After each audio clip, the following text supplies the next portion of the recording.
Nesta edição, a entrevista discute a importância da sustentabilidade ambiental no sistema de transporte público. E a reportagem da semana revela as dificuldades dos estudantes de engenharia na busca por estágio. Veja agora a Seção no Ponto.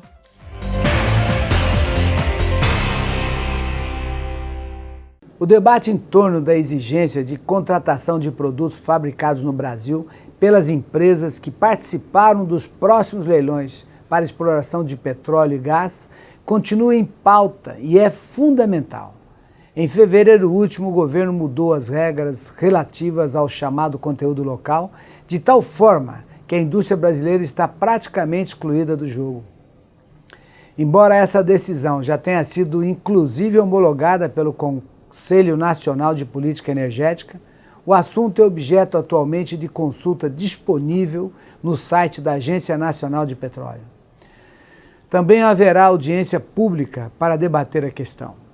Os representantes da indústria, que juntamente com as entidades da engenharia vinham reivindicando a manutenção do conteúdo local, já anunciaram que contestarão o leilão se forem mantidas as regras que os prejudicam. É importante notar que não se trata aqui de defender a reserva de mercado, mas de garantir condições de participação da indústria nacional. Isto é essencial para que a engenharia brasileira tenha vez e para que sejam gerados internamente empregos qualificados na cadeia produtiva de gás e petróleo.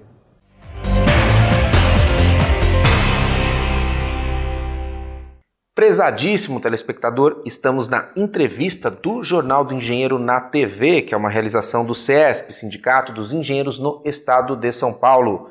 Estamos transmitindo uma série de entrevistas realizadas no Eco São Paulo, Encontro Ambiental de São Paulo, que é uma realização deste sindicato com o apoio da Federação Nacional dos Engenheiros. O Eco São Paulo debate engenharia e sustentabilidade.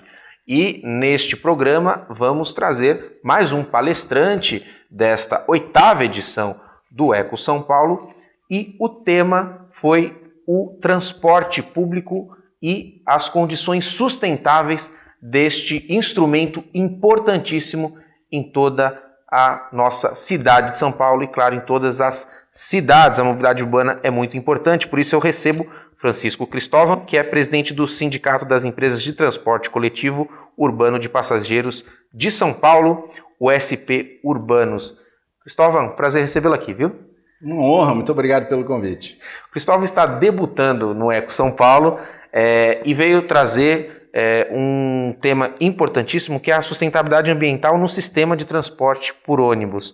Os veículos grandes, tanto caminhões, ônibus, sempre foram, no senso comum, os ditos vilões por exemplo, poluição atmosférica, porque é questão de tecnologia, questão de frota, mas nós avançamos bastante nisso, Cristóvão. Eu queria que você contasse como é que está essa questão hoje na realidade, por exemplo, de São Paulo. Veja só, é extremamente oportuno discutir essa questão aqui na Casa do Engenheiro, porque eu me lembro muito bem que comecei minha carreira nos idos de 1977, trabalhando como engenheiro da extinta Companhia Municipal de Transportes Coletivos, a CMTC, no desenvolvimento de uma nova geração de trólebus para a cidade de São Paulo.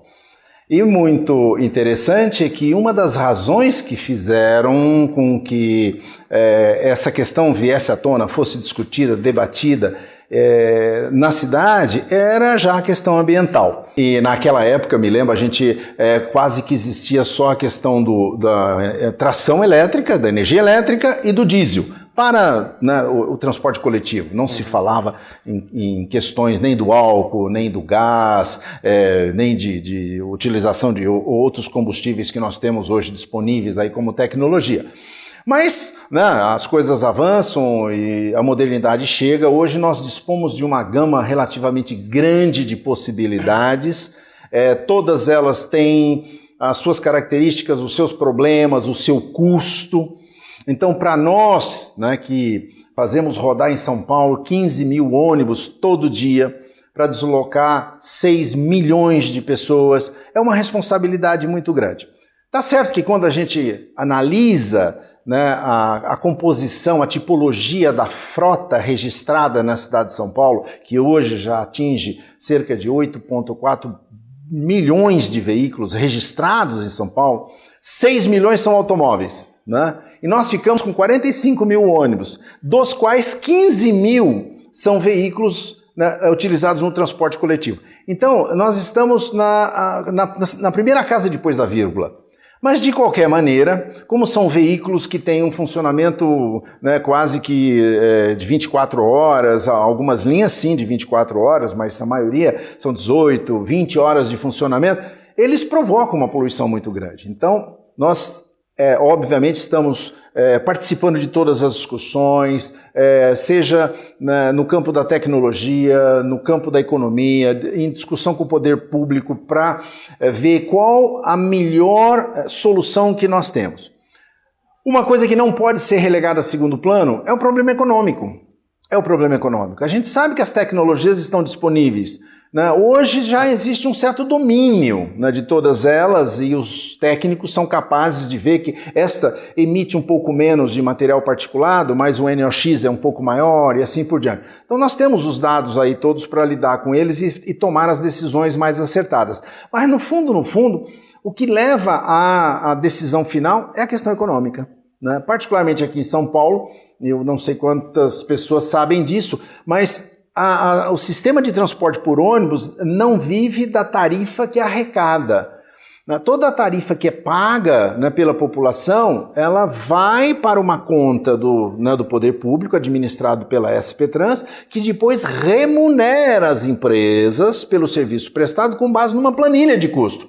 E o combustível representa 20% do custo de produção do serviço. Então é um valor muito, né, muito alto e que tem que ser levado em conta, porque não é uma questão assim que, bom, isso depende da tecnologia ou da facilidade maior ou menor que o empresário possa vir a ter. Não, depende da questão do custo, quanto custa cada um, quanto custa o óleo diesel, quanto custa o biodiesel, quanto custa o etanol, o diesel proveniente da cana, a energia elétrica, seja ela que move o trólebus ainda, dependente da rede aérea, ou veículos híbridos que têm bateria e motor a combustão.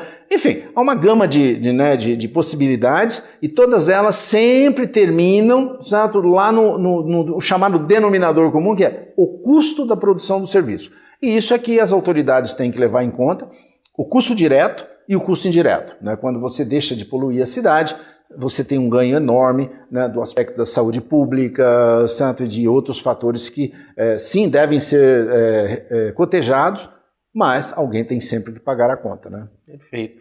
Você bem observou, Francisco, porque os caminhões e agora o assunto ônibus sempre foram os ditos vilões, mas para o senso comum mesmo. Porque se você diminui o número de carros, que hoje em média transporta nem 2 pessoas por veículo, né? 1 ponto alguma coisa, e você dá chances, subsídios, possibilidades de financiamento para que existam mais ônibus, aí com certeza eles vão levar mais gente poluindo menos e aí essa conta fecha, em vez de um tijolo que diminua um pouquinho, né?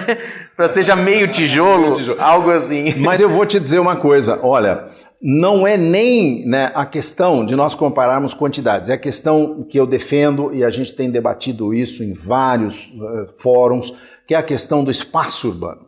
Nós temos que democratizar o uso do espaço urbano. Não é justo, né, que 14, 15 mil ônibus, né, tenham, né, que disputar o espaço viário com o automóvel. E isso aumenta muito a quantidade de emissões, porque os veículos ficam parados nos congestionamentos, emitindo, né, fumaça, poluição. Eu quero mais é que esses veículos estejam trafegando em velocidade a mais alta possível, né, transportando a maior quantidade possível de passageiros, porque isso reduz o custo do transporte e diminui a quantidade de poluentes que são lançados na atmosfera. Porque eu tenho um ganho, né, de performance quando eu tenho a frota circulando em condições ideais. E aqui em São Paulo ainda há muito o que se fazer com relação à destinação de uma faixa de domínio, é o termo técnico que os transporteiros utilizam, a destinação de uma faixa de domínio para o ônibus, né? Quando se compara a qualidade do serviço que é oferecido pelo ônibus com o metrô, por exemplo, é injusto também. O metrô trafega com absoluta exclusividade no seu trilho. Ele não para nos cruzamentos, ele não sofre interferência de outros modos disputando o mesmo espaço. E aí você quer comparar a qualidade do transporte que é oferecido ao usuário do metrô, aquele que é oferecido ao usuário do ônibus. É injusto de novo. Então nós temos que buscar um pouco de justiça geral, né? Seja do compartilhamento do uso do espaço urbano, seja das condições de infraestrutura que são oferecidas para a circulação dos ônibus, para que a gente possa ter, de fato, ganho, seja no custo, né, da tarifa, daquilo que é repassado, mas seja na redução, né, da emissão de poluentes. Nesta edição, estamos conversando sobre a sustentabilidade ambiental no sistema de transporte por ônibus. No próximo bloco, nós vamos falar aí dos impactos positivos das mudanças aí na forma dos ônibus se movimentarem pela cidade, quais os tipos de combustíveis menos poluentes estão sendo usados para melhorar o problema da poluição. A gente volta daqui a pouquinho, não saia daí.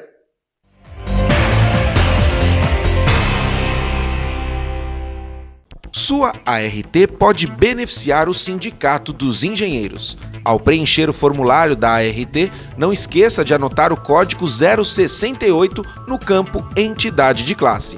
Com isso, você destina 16% do valor para o CESP. Fique atento, o campo não pode estar preenchido previamente. Apoio Cultural, Conselho Regional de Engenharia e Agronomia do Estado de São Paulo.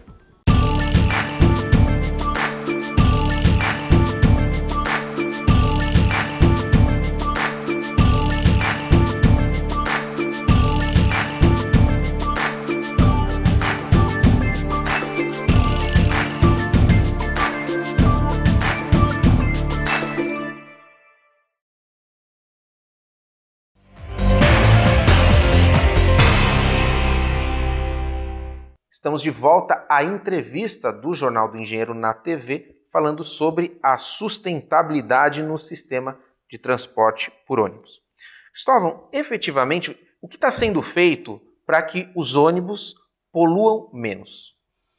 Veja só, nós somos muito dependentes das decisões do poder concedente. Na verdade, nós somos contratados, as empresas operadoras, elas são contratadas para prestar um serviço. E é o poder concedente que define não só as características da operação propriamente dita, né, que hora que a linha vai começar a operar, a quantidade de veículos que eu tenho que alocar àquela determinada linha, mas também as questões relativas à tecnologia, né, que é utilizada. Na administração passada, houve uma tentativa de se criar aquilo que foi denominado de uma ecofrota, né? Uma frota que poluísse menos, que utilizasse combustíveis alternativos, para que a gente pudesse avançar um pouco mais na obtenção de dados, né, e facilitasse a tomada de decisão. Infelizmente, por razões econômicas, a SP Trans desativou esse sistema e nós hoje temos veículos circulando aqui em São Paulo, alimentados por combustíveis outros, mas sempre com uma iniciativa muito específica e particularizada.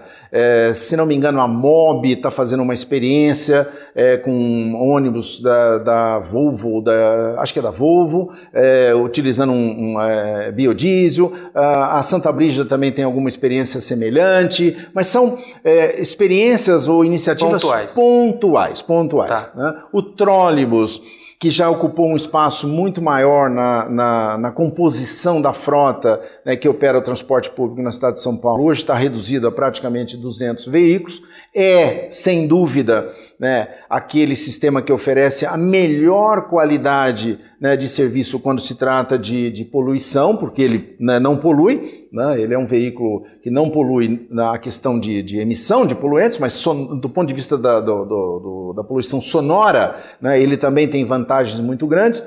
Ele tem um custo operacional um pouco maior do que o diesel convencional, mas há muitos anos que a gente não vê nenhuma iniciativa aqui em São Paulo no sentido de ampliar esta frota. Surge agora, né, veículos elétricos, mas não mais trólebus, mas movidos a baterias, ou seja, bateria pura ou então chamados híbridos, né, que são veículos que têm, na verdade, os dois sistemas. Ele tem um sistema de combustão, né, que alimenta uma bateria e aí gera a energia necessária para um motor de tração. Né? Essas experiências também estão aí sendo todas avaliadas, mas não existe um programa. E esse assunto, ele carece de uma estruturação, de uma organização maior. Não dá para nós acharmos que nós vamos realmente resolver o problema de poluição na cidade de São Paulo dos ônibus, né?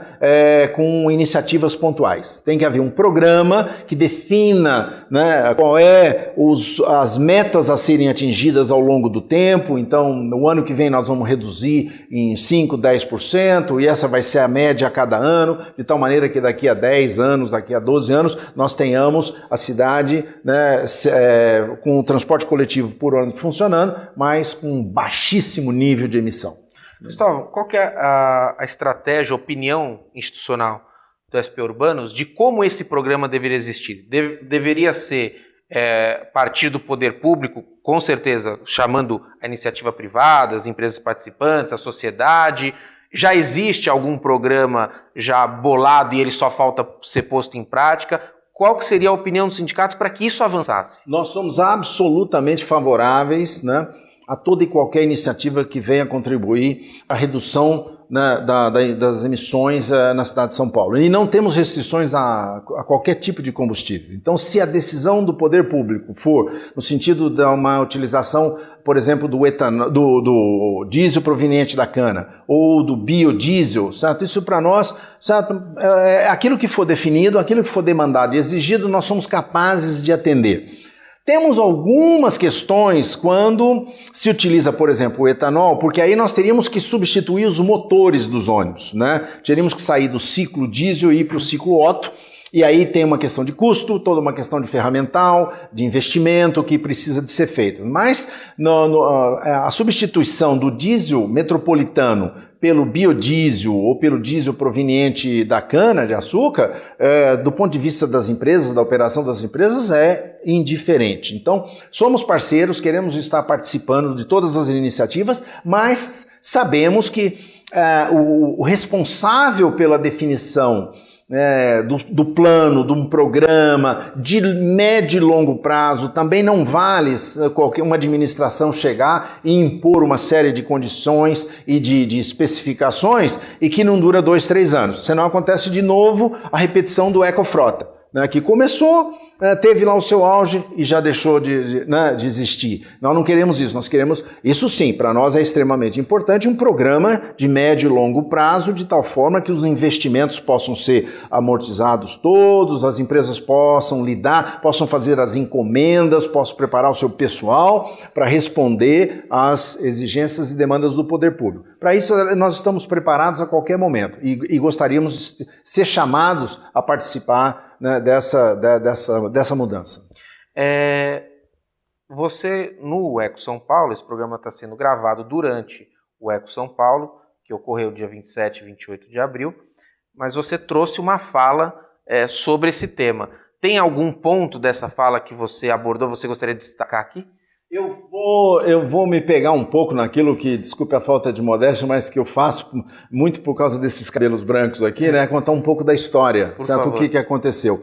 E aí eu vou relatar iniciativas que foram adotadas na década de 70, 80, 90, certo? Eu vou fazer uma avaliação de um cronograma. Nós passamos do trólebus para o ônibus movido a gás metano, depois o ônibus movido a GNP, e chegamos praticamente a ter as especificações, né, de um sistema de transporte que teria sido uma revolução para São Paulo e teria servido de vitrine para outras cidades de porte médio e grande, que seria o desenvolvimento daquilo que à época denominamos de VLP, seria o veículo leve sob pneus, que nada mais era do que um sistema que contava com um veículo biarticulado, guiado e movido a tração elétrica. Então, chegamos muito próximo de ter isso em funcionamento, mas ficamos com aquilo que sobrou, que na verdade é o Expresso Tiradentes, que tem uma faixa de domínio, tem lá, né, um espaço que é destinado,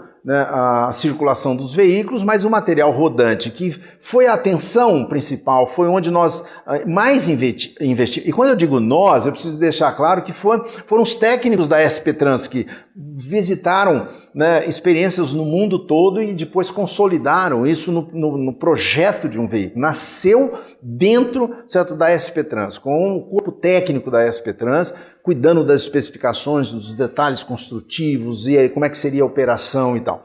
Mas aí a administração terminou, a administração que veio praticamente construiu a parte civil, né, fez a obra civil, o leito carroçável, as estações, os terminais de ponta, Dom Pedro e Sacomã, mas a parte do veículo propriamente dita ficou muito a desejar, porque na verdade colocaram um veículo que não foge muito ao convencional que circula em qualquer lugar na cidade. E que não era essa a ideia. A ideia era usar um veículo especializado, né, que fosse fabricado com aquela finalidade e que seria muito semelhante a um sistema de metrô. Né, inclusive teria um espaço próprio, exatamente, né? Exclusivo, né? Exclusivo, e por isso ele ser guiado. Então o motorista praticamente não teria grande influência quando ele tivesse, né, na sua faixa de domínios própria. O motorista serviria para fazer as manobras nos terminais e tal, mas quando ele entrasse na via, né, destinada a ele, o motorista podia tirar a mão do volante, porque rodas laterais sairiam debaixo do veículo, encostariam numa guia e ele seria guiado.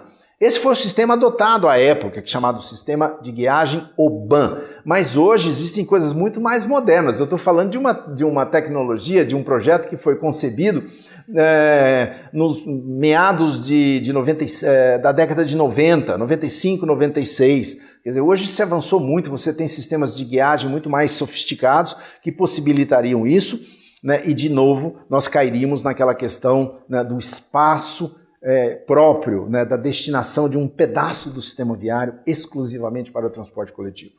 E você que não pôde, infelizmente, estar aqui no Eco São Paulo, a gente já antecipou ou proporcionou para você um trechinho da fala do Cristóvão, que vai falar daqui a pouquinho. A gente sequestrou ele um pouquinho antes de começar o novo ciclo de palestras para ele poder conversar conosco. Instantes finais da nossa entrevista, Cristóvão, acho que nós estamos na Casa da Engenharia, a sua casa. Qual que é a importância dessa ciência, desse ofício, para a mobilidade urbana, para a qualidade do transporte público numa grande cidade como São Paulo? Olha, coincidentemente, quando eu vindo para cá, vinha conversando com um colega engenheiro que trabalha comigo no SP Urbanos e nós vínhamos tratando dessa questão. E ser engenheiro, né, significa você estar preparado para solucionar problemas, para enfrentar desafios, para trabalhar com, né, perspectivas, né, de mudança. Então o engenheiro ele estuda para isso, para resolver problemas. Se esse é um problema que nós temos, que afeta, né, que aflige a população dos grandes centros urbanos, né, a questão da poluição, eu diria para você, sem nenhum demérito às outras profissões, mas é o engenheiro que vai encontrar o melhor caminho e depois aí, certo, os médicos e os administradores e os economistas vão todos somar esforços para que a gente possa escolher as tecnologias que vão ser a solução do futuro. Cristóvão, obrigado pela presença, viu? Seja sempre bem-vindo aqui. Eu que agradeço, estou sempre à disposição de vocês. Esta edição do JN na TV não termina aqui. Fique conosco e acompanhe mais assuntos relativos à engenharia, inovação, o desenvolvimento e, claro, também a mobilidade urbana. Um forte abraço e até breve!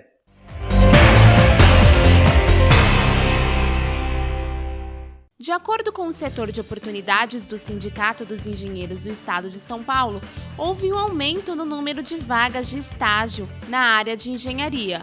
Já as vagas de CLT diminuíram. Em 2014, o CESP divulgou 200 vagas CLT e 70 de estágio. Já em 2016, foram divulgadas 209 de CLT e 319 de estágio. Esse fato é consequência da crise financeira que o país vivencia. Mas em vez de ter 3 engenheiros, então agora tem um engenheiro e mais estagiários. Então a gente percebe então que essa demanda aí de mais vagas tem a ver com a crise que a gente está vivendo, com a redução de custos que as empresas estão passando, é mais a parte financeira. Com o aumento de oportunidades para os estudantes, as exigências para este público estão cada vez maiores. Além de inglês fluente, as empresas pedem disponibilidade de horário. O estagiário ele trabalha 6 horas por dia. Então, normalmente, ele ficava ou mais para a parte da manhã ou mais para a parte da tarde. Então, o que as empresas têm buscado hoje é tentar adequar mais como se fosse um horário comercial. Então, ele trabalha das 9 às 4, das 10 às 5, das 10 às 6. Danilo Siqueira é estudante do 5º ano de Engenharia Mecânica e, até o momento, não encontrou uma oportunidade de estágio. Faz 1 ano e meio, praticamente, que eu estou procurando estágio. A dificuldade é devido ao salário também e à gama de serviço. Às vezes a pessoa que está contratando, ele está pedindo muita experiência na área. Para o diretor de graduação do Instituto Superior de Inovação e Tecnologia, José Marques Póvoa, as universidades precisam aproximar o estudante da realidade do mercado de trabalho. Existiu um modelo no Brasil, que a gente aqui no Zitec está tentando minimizar, que é ficar muito distante do mundo do trabalho. As faculdades, as universidades, geralmente pensam que é um mundo acadêmico puro e o mundo do trabalho é fora. E o ideal seria que o estudante, desde o início, já começasse a ter contato, não necessariamente trabalhando ou fazendo estágio, mas tendo contato com professores, que seja atuante na área de engenharia. O setor de oportunidade do CESP oferece serviços de instrução ao estudante de engenharia que deseja ingressar na carreira. Os nossos serviços, que aí é a análise de currículo, a simulação de entrevista, o coaching de carreira, orientação profissional ou informação profissional, e a gente também faz atendimento por Skype. Então, todos os nossos serviços é para ajudar ele a entender o mercado, a ele se posicionar no mercado, né? É ter uma estratégia para abordar o mercado. Isso falta muito para o jovem. Para saber mais sobre o setor de oportunidades do CESP e outros assuntos, acesse o portal na internet.